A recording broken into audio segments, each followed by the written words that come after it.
So, Impossible Toys, yeah? From what I can tell, they're most famous for making tiny little action figures for characters from animated, and don't really have many actual transforming figures to their name. They made a transforming RC figure which was, sure as hell something. The project I'm most familiar with was their Tetrajet Squadron, only because Vangelis made a review on the set.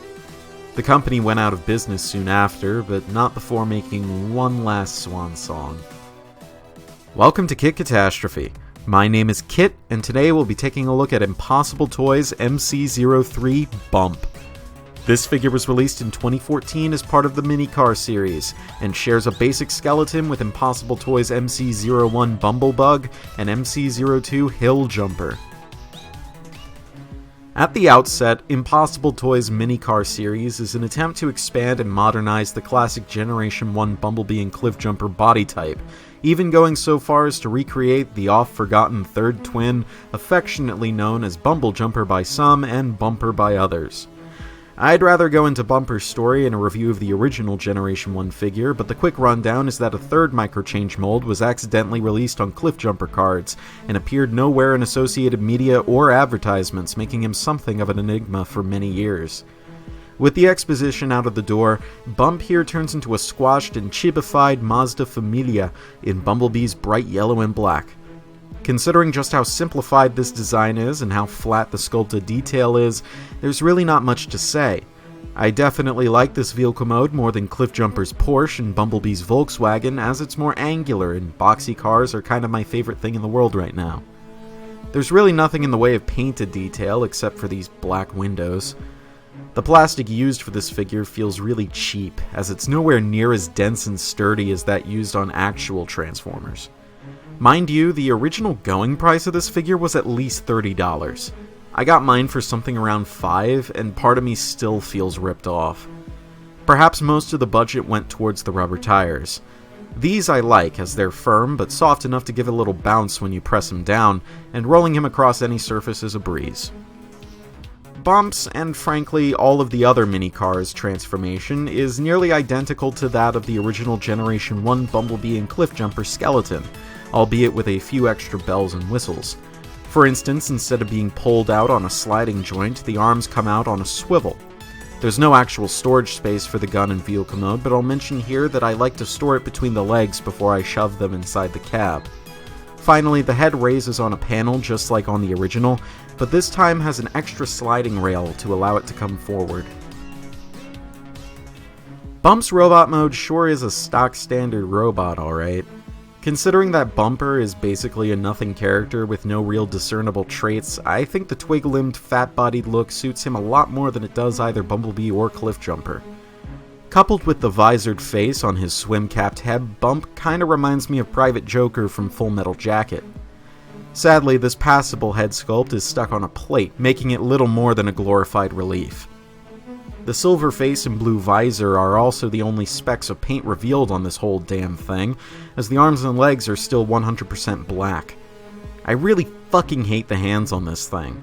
From the sides or the front, sure, they look fine, but from above, there's barely anything here to distinguish it from the rest of the arms, save for a dip in the plastic where the wrist should be.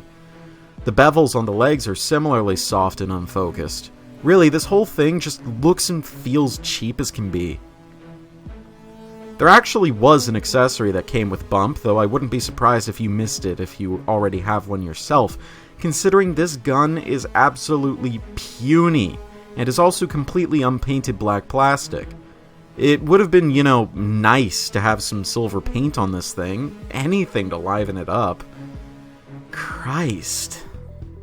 Now, one of the major goals of the Impossible Toys Minicar mold is to basically turn this into a figure that can actually strike a pose.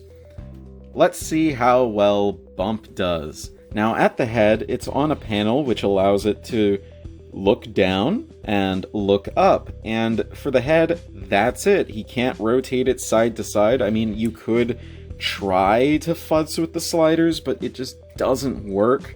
So yeah, there's no side to side motion on the head, which is already a strike against him. At the shoulders, their ball joints allow them to rotate 360 degrees and move in theory 90 degrees out if it weren't for these tires, so the limitation's a little understandable. They're also on another joint for transformation that allows him to shrug a little. There's no bicep swivel per se, instead there's just a ball-jointed elbow, which does its job well enough, and the bend is actually more than 90 degrees, which is really nice. There is a waist swivel that rotates 360 degrees, and I don't really understand why they put a waist swivel in here and no head swivel. The legs are similarly ball-jointed, but the ball joints are a little more finicky to move just because there's not as much clearance here as there were on the shoulders.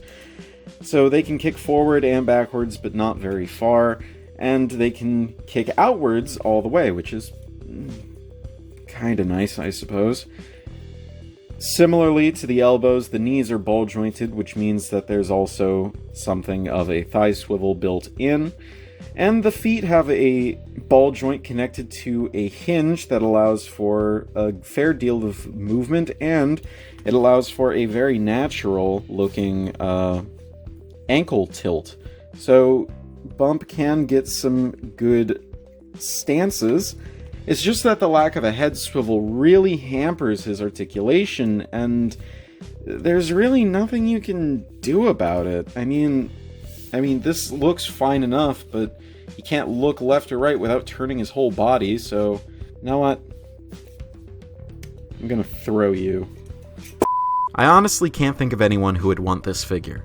I mean, it is a fine enough upscale of the original Bumblebee mold and its kin, but it adds only a couple ball joints and takes away at least a third of the plastic quality.